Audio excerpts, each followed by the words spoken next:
You ever get the feeling that something, or someone, is watching you? Keith and Diane thought they were moving into their dream home, a quiet, secluded house in the woods. But they weren't alone. Strange noises, glowing eyes in the dark, footsteps on the roof. And when they finally discovered the horrifying truth, it was already too late. What was lurking in the shadows? And what terrifying secret did a mysterious old man take to his grave? Stay tuned, because this story is about to send chills down your spine. Keith and Diane both spent their childhoods in the same small rural town, London, Ohio. Their story began in high school, where they quickly became sweethearts, and after graduation, their bond only grew stronger. Eventually, they tied the knot, marking the beginning of their life together. Fast forward 6 years, and the couple had settled into married life with their 4-year-old daughter, Sophia. One day, Diane stumbled upon a stunning house in their hometown. Unlike the other properties they'd considered, this one sat in the midst of a dense forest, secluded from the rest of the town. The idea of living in such a private setting was appealing, especially to Keith, an avid hunter who found comfort in the woods. Diane, too, shared his love for nature, so it didn't take much convincing before they purchased the home and moved in. At the time, Keith had a demanding schedule. By day, he worked as a welder, and by night, he attended classes in preparation for an apprenticeship program. His long hours left Diane alone at home for extended periods, often just her and Sophia. Though she was accustomed to solitude, the adjustment to their new surroundings took some getting used to. During their first few weeks in the house, Diane started to notice a strange noise at night. It sounded like something, or someone, was moving around outside. At first, she dismissed it as a harmless animal, perhaps a deer or a stray dog wandering near their property. Whenever she stood by the kitchen sink, which overlooked the vast forest behind their home, she would glance out the window, trying to spot whatever was lurking in the shadows. One evening, after tucking Sophia into bed, Diane was alone in the kitchen washing dishes when she heard the familiar rustling outside. With the glow of the kitchen light reflecting on the glass, she pressed closer to the window, peering into the darkened tree line just beyond their backyard. That's when she saw them, a pair of glowing eyes staring back at her from within the trees. Her initial reaction was relief. It must have been a dog. She figured it had been the same animal she'd heard before and continued with her chores, pushing aside any sense of unease. But as she moved to the living room, tidying up Sophia's toys, something made her pause. At the far end of the room, another window faced the opposite direction from the kitchen. And as she turned toward it, her breath caught in her throat. A pair of eyes, glowing, just like the ones she had seen before, were pressed against the glass, positioned at the height of a grown human. She stumbled backward, her mind racing. Was it her imagination? Had the kitchen light played tricks on her? Uncertain and shaken, she rushed back to the kitchen, hoping to see the dog outside and put her fears to rest. But just as she leaned toward the window, ready to confirm her suspicions, something unexpected happened. A face, pale, expressionless, and marked by eerily glowing golden eyes, suddenly appeared on the other side of the glass, inches away from her own. Diane gasped, stumbling back in terror, her heart pounding against her ribs. She hit the floor, scrambling away from the window. The figure remained there, unmoving, staring directly at her. And then headlights cut through the darkness outside. Keith was home. The sound of tires crunching against the gravel driveway jolted Diane from her panic. The door swung open, and Keith stepped inside, immediately sensing something was wrong when he spotted his wife on the living room floor. "What happened?" he asked, concern written all over his face. Barely able to form words, Diane frantically explained what she had seen. Keith, ever the rational thinker, reassured her that it was likely just an animal, maybe even a trick of the light. To ease her fears, he grabbed a flashlight and stepped outside, scanning the property for any signs of intruders. But there were no footprints, no broken branches, nothing out of place. Keith returned, convinced that Diane's imagination had simply gotten the best of her. He reminded her how quiet and isolated their new home was, how she was still adjusting to life in the woods, and how it was natural to feel a little unsettled at first. Diane wanted to believe him. She wanted to brush the whole experience off as a misunderstanding. But deep down, she knew what she had seen. A month passed, and the eerie experience faded into the background of their daily lives. Diane no longer heard strange noises at night, and the unsettling eyes she had glimpsed seemed like a distant memory. Keith was still gone most nights for his classes, leaving her and Sophia alone in the house. But Diane tried to push aside any lingering fear. Then, one evening, as she stood in the kitchen, casually glancing out the window, her stomach dropped. A pair of glowing eyes materialized at the edge of the woods, unmoving, watching. Her instincts screamed at her to protect her daughter. Without a second thought, she dashed around the house, shutting off every light, plunging their home into darkness. Her breath came in short gasps as she pressed against the wall, her fingers trembling over the light switch. With the house now dark, she turned toward the living room, hoping, praying, that whatever was outside would lose sight of her.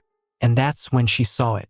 Standing against the glass, its face nearly pressed to the window, was the figure. This time, it wasn't just a glimpse. The glowing orange eyes stared directly at her, unblinking. A distorted silhouette outlined its humanoid shape, its presence radiating an unnatural stillness. Diane's pulse thundered in her ears as she fought back the rising panic. She needed to move to get to the kitchen. There was a landline phone hanging on the wall. If she could just reach it, she could call for help. Sliding along the wall, never taking her eyes off the figure, she edged her way toward the phone. And then the figure moved, not away from the house, not into the woods, but closer, pressed against the glass, its breath fogging the window. It lingered, watching, waiting, and Diane realized in that moment that whatever this thing was, it had never been a dog. It had never been an animal at all. It had been watching her, and it wasn't going anywhere. Diane's hands trembled as she reached for the phone, her breath coming in shallow gasps. She dialed 911 and barely managed to get the words out. "There's someone outside my house. They won't leave." The dispatcher tried to keep her calm, but as soon as Diane hung up, she felt a chilling realization wash over her. From her position, she could barely see anything beyond the faint silhouette of what she had assumed was the figure's shoulder. But then, right before her eyes, it moved, disappearing from view entirely. Panic surged through her veins. Heart pounding, she crept toward the living room, peeking cautiously through the window, hoping, praying, that whatever it was had truly gone. But the silence that followed was even worse. Then, suddenly scampering, it was unmistakable. Not slow, careful steps. Not the gentle rustling of a small animal. Something was running, circling her house, fast. Her mind raced with terrifying thoughts. Would it try to break a window? Would it force its way inside? What could she possibly do? She was trapped. Just as dread threatened to consume her, the sharp flicker of flashing red and blue lights broke through the darkness. A patrol car pulled into the driveway, and relief flooded Diane's body. She ran to the door, fumbling with the lock, yanking it open before the officer even knocked. Tears streamed down her face as she tried to explain what had happened, but her words came out in fragmented, panicked gasps. The officers, trying to make sense of it all, did their best to calm her down. Outside, the police swept their flashlights across the property. They checked for footprints, signs of forced entry, anything that could confirm Diane's fears. Minutes later, Keith arrived home to the sight of patrol cars in his driveway. His stomach twisted into knots. He already knew. His wife had seen it again. But Keith, practical, skeptical Keith, couldn't shake the growing frustration inside him. The police were here, searching for something that wasn't there. He had already told Diane before. It was just her imagination. Marching inside, he found Diane still shaken, trying to explain what had happened. But his patience had worn thin. "You called the police? Again? Diane, there's nothing out there. You're making us look insane." The words left his mouth before he could stop them, and almost instantly, regret sank in. He saw the hurt flash across her face, but before either of them could say another word, the officers returned. Nothing. No footprints. No broken branches. No signs of anyone or anything being there. The officers reassured Diane that they'd patrol the area, but there was nothing more they could do.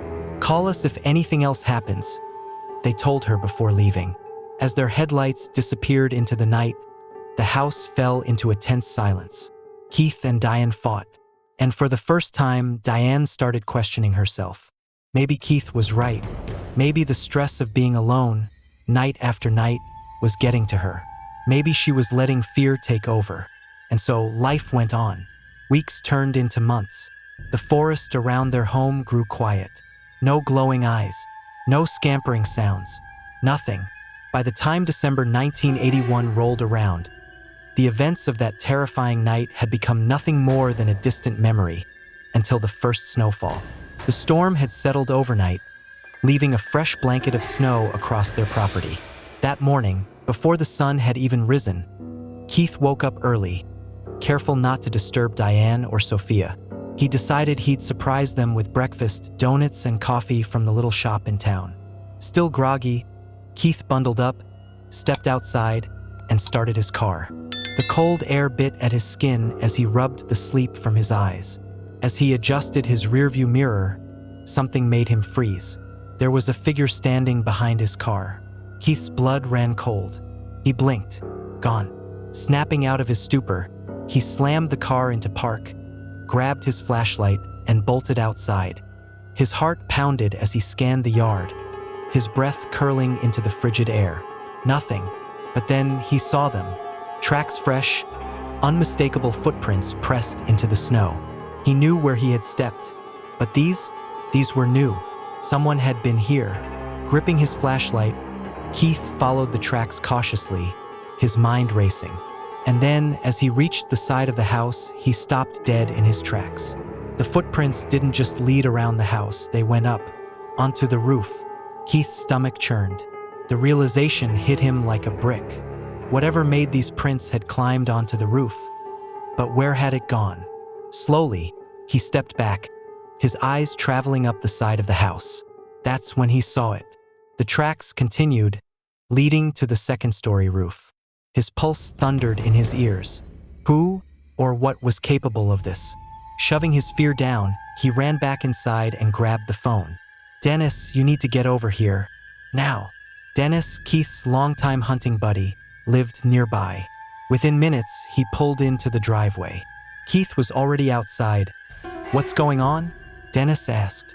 Keith's expression was grim. "Something's been on my roof." Before Dennis could respond, a deep, thudding sound shattered the silence. Something had jumped from the roof. The two men sprinted around the house, fire weapon raised. And there, 20 feet away from the house, they saw it. Footprints. But they weren't just ordinary tracks. Whatever had been on the roof hadn't just dropped down. It had leapt. A 2-story drop, landing 20 feet out. Keith and Dennis locked eyes. "What the hell are we dealing with?" Dennis muttered. Keith's grip tightened on his fire weapon. "I don't know, but I'm not letting it get away." Without another word, they followed the tracks into the woods. The deeper they went, the heavier the silence became. Something was watching them. Every so often, they'd catch glimpses of movement just out of reach. A shadow darting between the trees, the crunch of snow in the distance. Then a sound behind them. They spun around, fire weapons at the ready. Had it doubled back? Was it tracking them now? Their chase led them to a clearing neither had seen before. And there, standing eerily in the middle, was a cabin. It looked old, almost abandoned. But the tracks, they led right to the door. Keith and Dennis exchanged uneasy glances. Whatever had been watching them was inside. A single door stood at the entrance of the cabin, closed tight. As Keith and Dennis exchanged uneasy glances, a troubling thought surfaced. What kind of animal knows how to shut doors? Without hesitation, Dennis pounded on the wooden frame. His voice cut through the cold air. "We know you were out there at Keith's place. Come out." Silence. The cabin remained eerily still. No movement, no response. The two men peered through the windows, but the dim interior revealed nothing. Keith's gut twisted. This didn't feel right. He turned to Dennis. "We can't be here. This looks bad." Two guys showing up at someone's house uninvited. Dennis clenched his jaw, knocking on the door one last time before stepping back. There was no point in staying. They abandoned the woods, making their way toward the nearest road instead of retracing their path. As soon as they found a payphone, Keith called his father. Within minutes, his father arrived, slowing to a stop as Keith and Dennis climbed into the car. "Why the hell do you two have fire weapons?" his father asked, his voice laced with concern. Keith and Dennis recounted everything: the footprints, the roof, the figure, and the strange cabin hidden in the woods. As they described it, Keith's father's expression darkened. "I know who lives there," he muttered. "That's George. Works at the tire shop. Bit of a loner. No one really knows much about him." Dennis immediately latched onto the information. "Then we need to go to that shop. I want to see this guy." Keith hesitated. "This is getting out of hand. What if we're wrong?" But Dennis wouldn't let it go. So, under the guise of needing a tire repair, the two men made their way to the shop, carrying a worn-out tire with them. As they stepped inside, they saw that the man behind the counter wasn't George. He was just a clerk. Keith placed the tire on the counter. The clerk called out, "Hey George, got a tire for you." From the shadowy depths of the shop, a figure emerged.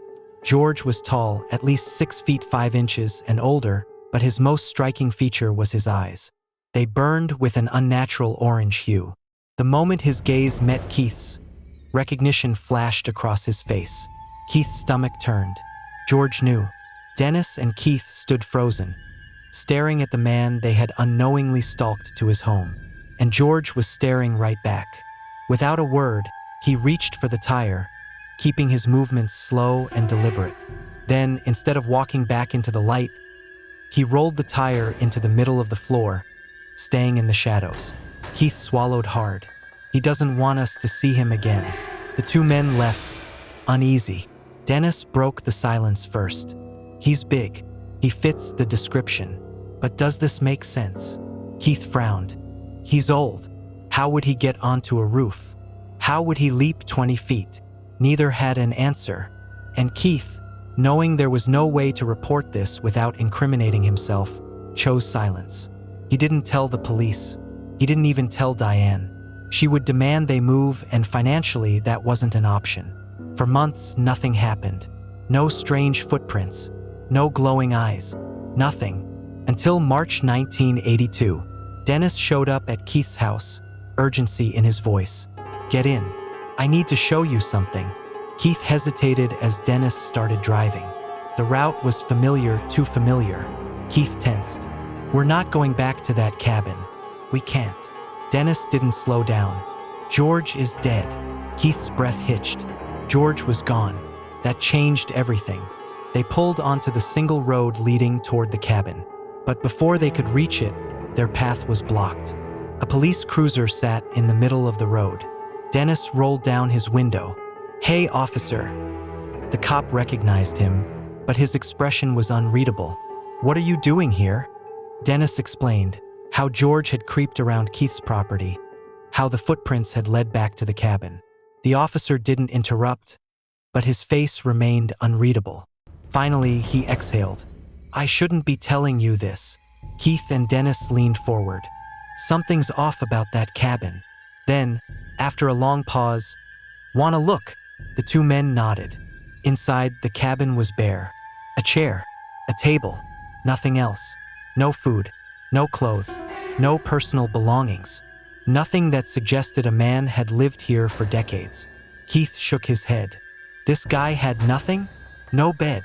The officer stared at them. "That's not the weird part." Then he pointed to a curtain hanging in the corner. Keith and Dennis exchanged glances before the officer pulled it aside.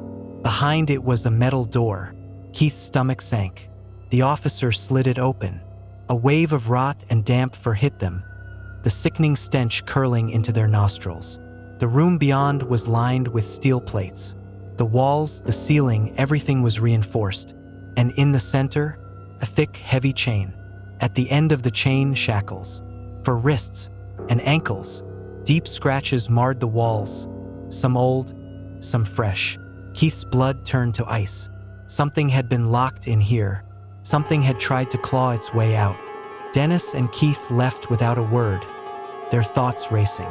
No one ever figured out what George had kept locked inside that cell. No one ever found out what had been watching from the windows. But after George died, the glowing eyes never returned. And Keith knew with a certainty that shook him to his core. Whatever had been lurking outside his home had been real, and it had been watching, waiting. But for what? That he would never know. The glowing eyes never came back. The strange footprints disappeared. And the thing that watched from the windows, it was never seen again. But the real question is, was it really gone? Or did it just find someone new to watch? If you enjoyed this story, don't forget to hit that like button and subscribe for more chilling mysteries. And hey, the next time you hear something outside your window, maybe don't look. See you in the next video.